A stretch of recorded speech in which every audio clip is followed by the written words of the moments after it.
যে চাল পাওয়ার কথা ছিল দেশের সবচেয়ে দরিদ্র ও অসহায় মানুষগুলোর, যে চাল দিয়ে একটা পরিবারের মুখে দুবেলা অন্ন জুটত, সেই ভর্তুকিযুক্ত চালের বস্তা রাতের অন্ধকারে পাচার হয়ে যাচ্ছিল কালোবাজারের বড় বড় ব্যবসায়ীদের গুদামে। দেশের সরকারি ব্যবস্থার সবচেয়ে বড় রক্ষকই যখন ভক্ষক হয়ে ওঠে, তখন কেলেঙ্কারির গভীরতা কতটা হতে পারে।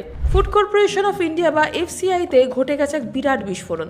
দুর্নীতির অভিযোগে একসাথে সাসপেন্ড করা হলো 5 জন অত্যন্ত উচ্চ পদস্থ আধিকারিককে। উত্তর পূর্ব ভারতের গরিব মানুষের রেশন নিয়ে কিভাবে চলতো এই কোটি কোটি টাকার খেলা, কারা জড়িয়ে আছে এর পেছনে?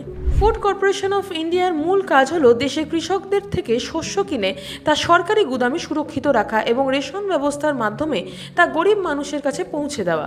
বিশেষ করে উত্তর পূর্ব ভারতের পাহাড়ি ও প্রত্যন্ত অঞ্চলে দরিদ্র মানুষের জন্য কেন্দ্র সরকার বিপুল পরিমাণ ভর্তুকিযুক্ত চাল বরাদ্দ করে। কিন্তু বেশ কিছুদিন ধরেই সরকারের উচ্চ মহলে অভিযোগ আসছিল যে বরাদ্দ চালের একটা বড় অংশ আসল উপভোক্তাদের কাছে পৌঁছাচ্ছেই না।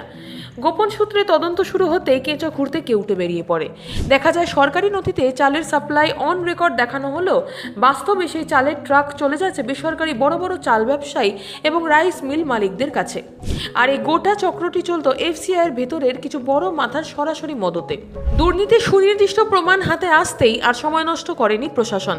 সরকারের পক্ষ থেকে এক ধাক্কায় এফসিআই এর 5 জন শীর্ষস্থানীয় আধিকারিককে চাকরি থেকে সাসপেন্ড বা বরখাস্ত করা হয়ে গেছে।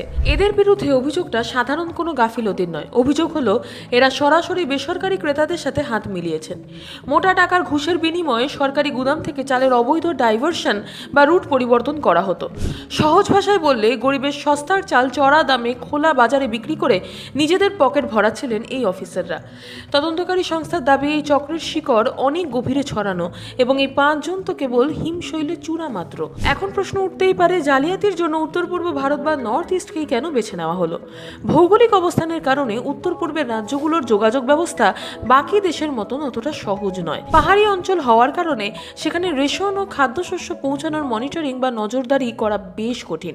দুর্নীতিবাজ আধিকারিকরা এই সুযোগটাই নিয়েছিল। তারা ভাবতো দূরবর্তী পাহাড়ি গ্রামে চাল না পৌঁছালেও হয়তো কেউ টের পাবে না, কিংবা পেলেও তা দিল্লির সদর দফতর পর্যন্ত পৌঁছাতে অনেক সময় লেগে যাবে।